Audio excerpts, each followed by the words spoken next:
Hello, algebra class. Sorry I can't be with you today. And anyway, here we go. We're going to jump right into a new lesson for today.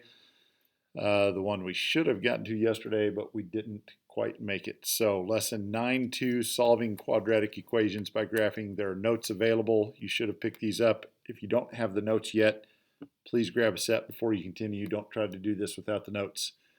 Um, Nothing, well, there will be a few new things in this lesson, but mostly just continuing to work with solving quadratic equations and graphing those equations.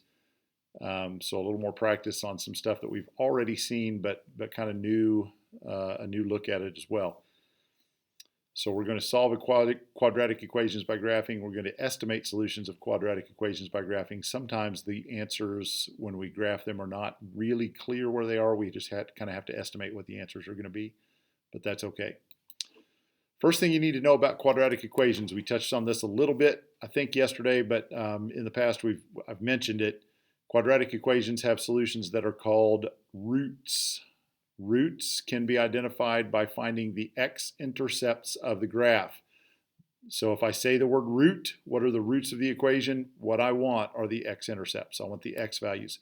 That's what we've been finding when we've been factoring equations all through the last chapter, through chapter 8. Every time we factored an equation and we came up with a solution set like x equals, I don't know, 3 and 7. Whoops, 7.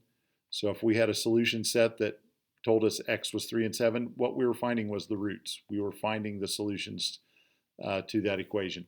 So we already have practice at doing this. We just haven't been calling it roots. And we've been finding those by factoring instead of by graphing. Today we're going to work with the same types of numbers. We're just going to graph them first and find them based on what the graph tells us.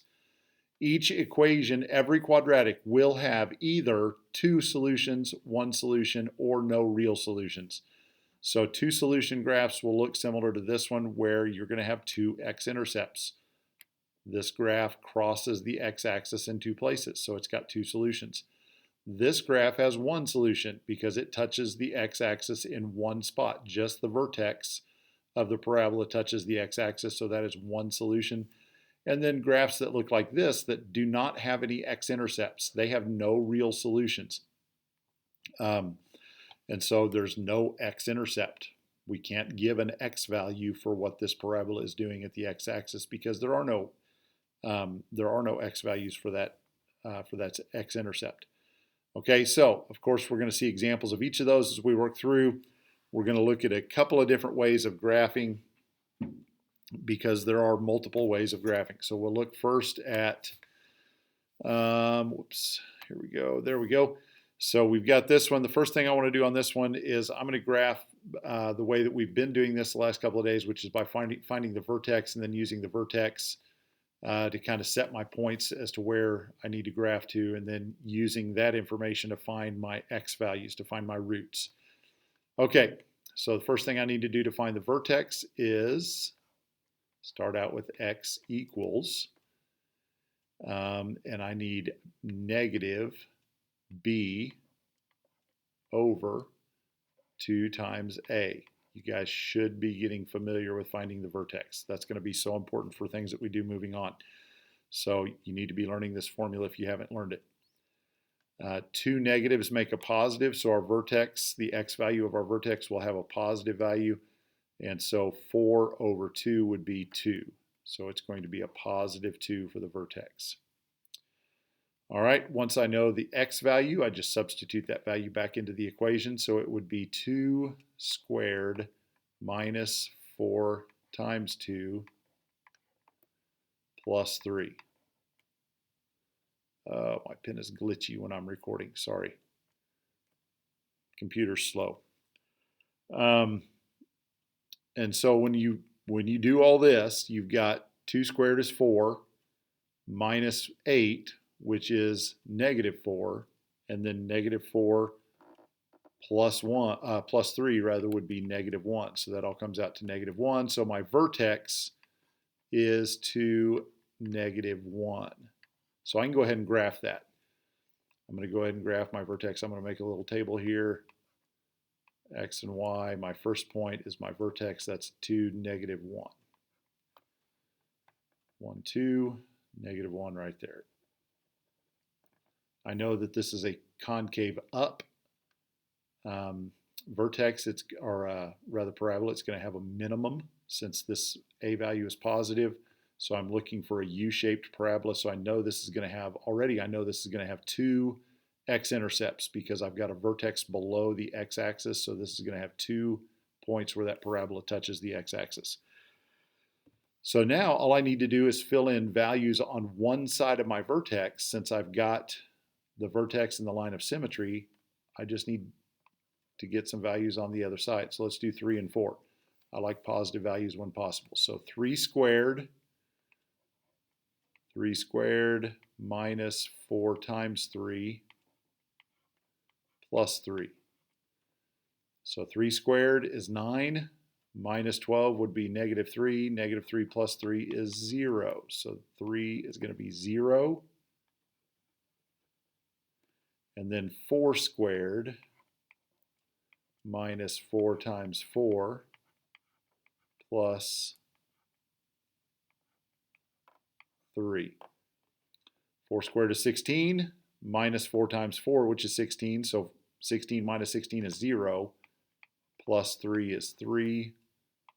So there are my values, 4, 1, 2, 3, right there. And since I've got an axis of symmetry right here, all I've got to do is count over. So 1, then go to here. This one would be 1, 2, 1, 2. Count over to there. So now I have my parabola.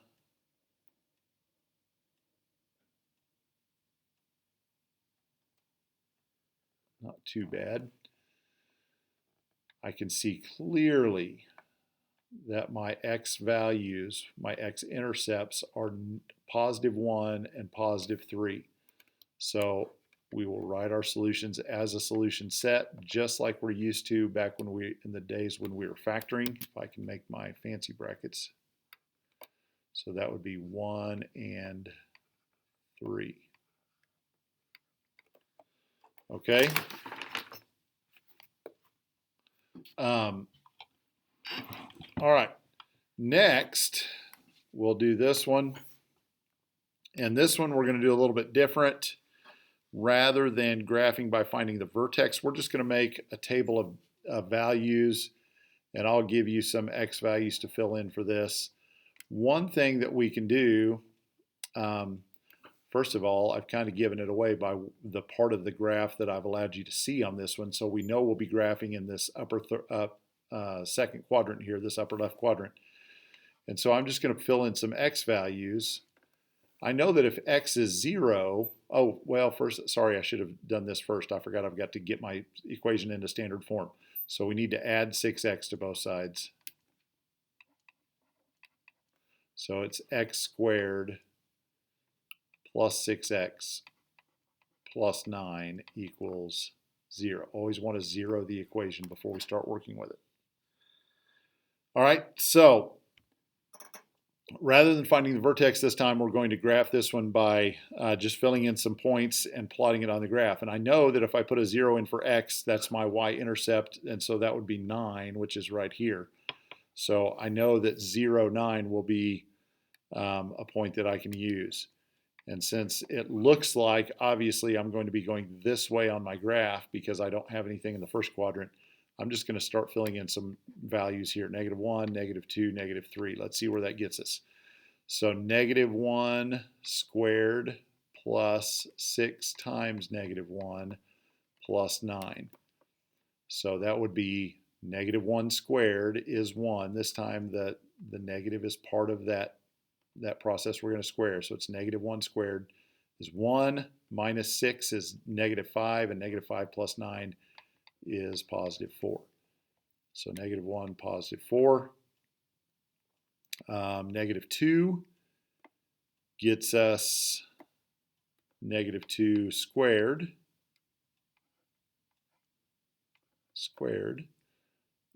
plus 6 times negative 2 plus 9. So that would be 4 minus 12. And 4 minus 12 would be negative 8, plus 9 would be 1. All right. Negative 3 squared plus 6 times negative 3 plus 9. Negative 3 squared is 9. And 6 times negative 3 is negative 18. So 9 minus 18 would be negative 9, plus 9 would be 0. So this one actually comes out to 0. And then we could be graphing these as we go. Negative 1, 1, 2, 3, 4. And then negative 2, 1. Negative 3, 0. And what we're looking for when we graph this way, we know that we're obviously making part of our parabola here. And what we're looking for is where we turn the corner. And when we start going back up the other side, then we know we found our axis of symmetry. And we can just start filling in the other side, the other pieces to go along with that. So when we find that one where it turns the corner, then we can complete our parabola at that point. We don't have to keep filling in numbers into the equation. So now I'm going to go with negative 4 in the equation. So negative 4 squared plus 6 times negative 4 plus 9. So negative 4 squared is 16.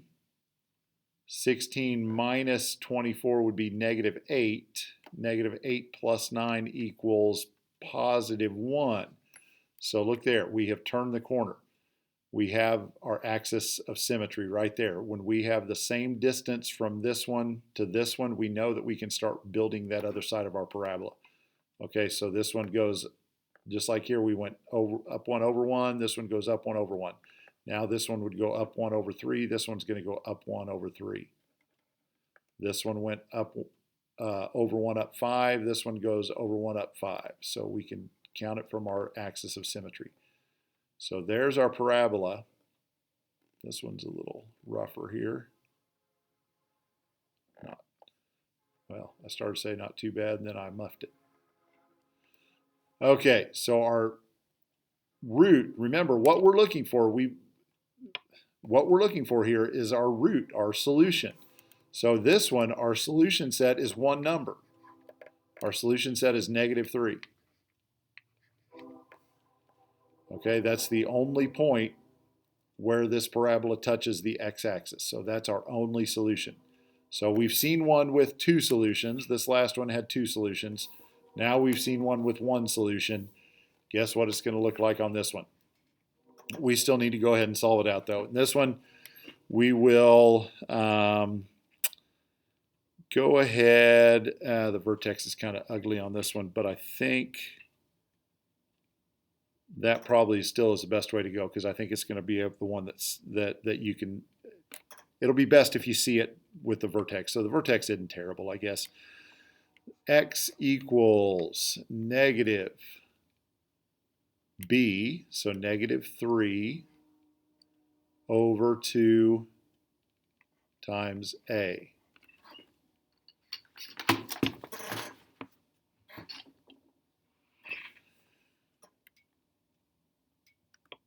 All right. There's something rattling over here on this table. It's driving me nuts. I don't know if it's coming on the video or not, but it is. Okay, so negative 3, negative would be a positive, so it comes out to 3 over 2. 2. And we're just going to make this a decimal. I usually don't like decimals, but this one actually comes out okay to be a decimal. So it's a positive 1.5. All right. So this would be 1.5 squared minus 3 times 1.5 plus 4. And guys, just type that straight into your calculators. 1.5 squared minus 3 times 1.5 plus 4. And that is going to spit out for you the answer, which is 1.75. That's why I don't mind doing this with decimals, because decimals will work easily with your calculators on this one. So that comes out to a vertex of 1.5 comma 1.75. So 1.5, which is here, 1.75. 1.75 is right about there. That's my vertex, which is a weird spot to have a vertex, but it works. It's okay. So now, since I know this is my axis of symmetry, we can do the thing where we just work one direction. So X and Y, I'm just going to work to the left. I'm going to go with 1 and I'm going to go with 0. So I'm going to work that direction, then we'll be able to fill in the others.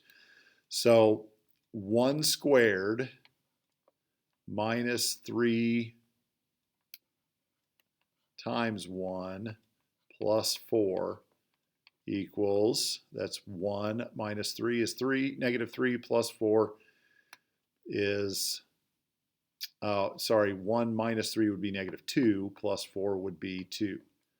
So 1 comes out to 2, over 1 up 2 would be right here, which means since this is our axis of symmetry, we would go on this side, so it'd be 2, 2 as well. And then when we have 0, we already know that our y-intercept is going to be 4. So that one comes out super simple. And we would just go over here to 3, 4 as well. So here's our parabola.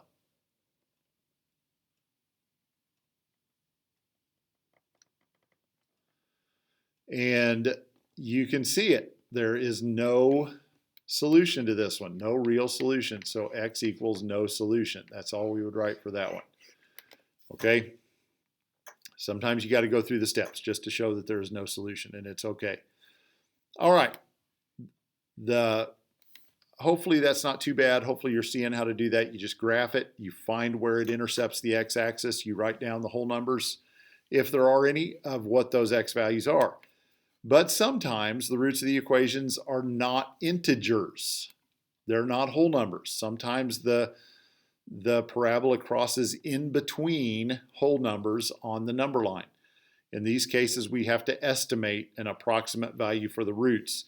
And the reason that we're going to have to estimate and not come up with exact numbers is because these are called roots. We're talking about square roots of numbers. And if we don't have whole number square roots, then what we end up with is irrational number square roots. And those are not exact numbers. You have to estimate those. You kind of have to round those. So the numbers that we're going to get on these last two are going to be estimates, but it's going to be okay. I can talk you through it. So first thing we're going to do on this one, we're going to graph these both by finding the vertex first. That's going to be our easiest method. That way we only have to graph half the numbers, and we can find our axis of symmetry. So our vertex in this case would be x equals negative 6 over 2 times 1, which is negative 6 over 2, which is negative 3. So our vertex, x value of our vertex is negative 3. So we put our negative 3 into the equation then, negative 3 squared plus 6 times negative 3 plus 6. So that would be 9 minus 18, which is negative 9, and negative 9 plus 6 would be negative 3. So our vertex is actually negative 3, negative 3. X and Y, so we have a negative 3, negative 3 vertex. 1, 2, 3, 1, 2, 3. I already know that my y-intercept is 6. I can see that just by the equation. So when I put a 0 in for x, 1, 2, 3, 4, 5, 6, that's going to be my x-intercept. So now really all I have to do are put in negative 1 and negative 2 to find out where those two numbers lie. Okay, so I've got this half of my parabola already built. I know this is my axis of symmetry. I just need two more numbers to get that half of my parabola built. So negative 2 and negative 1 are going to be the two numbers that I want to plug into the equation. So negative 2, goodness, negative 2 squared plus 6 times negative 2 plus 6. So that would be 4 minus 12 is negative 8 Negative 8 plus 6 is negative 2. So negative 2 is one of my points. Negative 2 is right here, which means I've got to have this point since that's my axis of symmetry. I also could actually find this one as well. 1, 2, 3, 1, 2, 3, right there. So all I need to do now is find negative 1. So negative 1 squared plus 6 times negative 1 plus 6. 1 minus 6 would be negative 5, and negative 5 plus 6 would be positive 1. So negative 1, positive 1.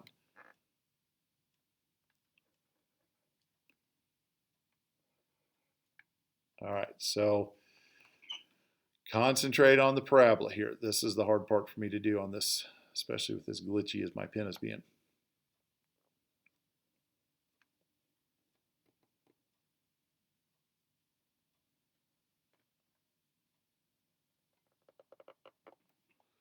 Okay, that is really bad, but it's going to get us there. Okay, so we've got to estimate where this line crosses. And guys, my parabola, it's hard to draw a parabola on this thing. It really is. I'm not trying to blow it off here, but it's really hard to draw this parabola with accuracy. So what you have to do is think about what's happening with this line here. This line has to go over 3 as it go, or sorry, over 1 as it goes down 3. That means this is about 1/3 of the distance here between these two lines, right? This one is about 1/3 of the distance here between these two lines. So if this is negative 1 and I go about another 1/3, then my x value, my first root would be at x equals negative 1 1/3. This is negative 1, and about another third of the way here is negative 1 1/3. So negative 2, negative 3, negative 4, and this one's about 2/3 of the way there. So negative 4 2/3. 1, 2, 3, 4, and negative 4 2/3. Negative 4 2/3. That's an estimate. If we actually use the formula that we're going to learn later in this chapter and figured out exactly what those numbers were, it would be close to those numbers. Not going to be exactly those numbers, but it's going to be close. All right. Okay, let's do the last one, and then I'll let you attempt your homework. So last one, again, we're going to find the vertex. I think that's the easiest way to go with these. Get the vertex, and then fill in. You only have to fill in half the graph that way. So x equals negative, b is negative 2 over 2 times negative 1. So we've got 3 negative symbols in this mess here, so that's going to come out to be a negative number, and 2 over 2 is 1. So it comes out to be a negative 1 for our x value. Now if we plug in negative 1 here, so negative 1 squared. All right, the x value is negative 1, but it's got a negative sign in front of it, so we've got to be careful there. Minus 2 times negative 1 plus 5. So that would be negative 1 plus 2 is 1 plus 5 is 6. So our vertex is at negative 1, 6. Negative 1, 6 is the vertex. Negative 1, 1, 2, 3, 4, 5, 6. Super easy for me to find the y-intercept because we know how that works. The y-intercept is just 5, so that's going to go right here, which means I've got an axis of symmetry there, so I can fill in that point as well. Since I've already worked in this way, I like to work with positive numbers. I'm just going to work with 1 and 2 and see where that ends up with, okay? So we've already got some numbers filled in on our parabola. Let's just start trying to fill in one other side. So put a 1 in for x. That would be negative 1 squared minus 2 times 1 plus 5. So 1 squared is 1, negative 1 minus 2 would be negative 3. Negative 3 plus 5 is 2. Goodness. 1, 2. Over 1, up 1, 2. Right there it would be. Which means we can go 1, 2, 1, 2. Right there. And then we're going to put in a 2. So negative 2 squared minus 2 times 2 plus 5. So that would be 4, negative 4 minus 2, not minus 4, sorry, negative 4 minus 4 would be negative 8. And negative 8 plus 5 would be negative 3.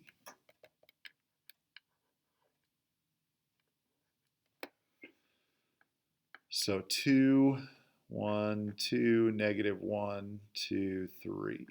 That gets us across the x-axis. That's what we want. We want to get our parabola across the x-axis so that we can estimate where those roots are at. Okay, so let's try to draw these in best we can.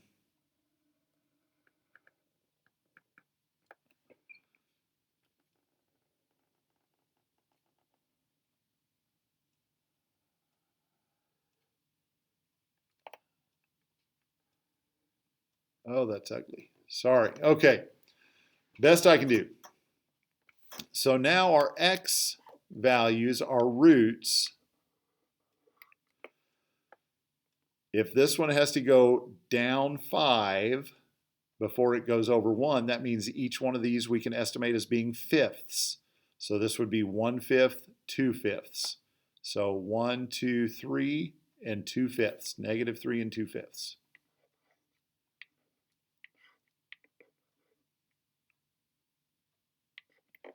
And then if we estimate this one is same thing. We're going down.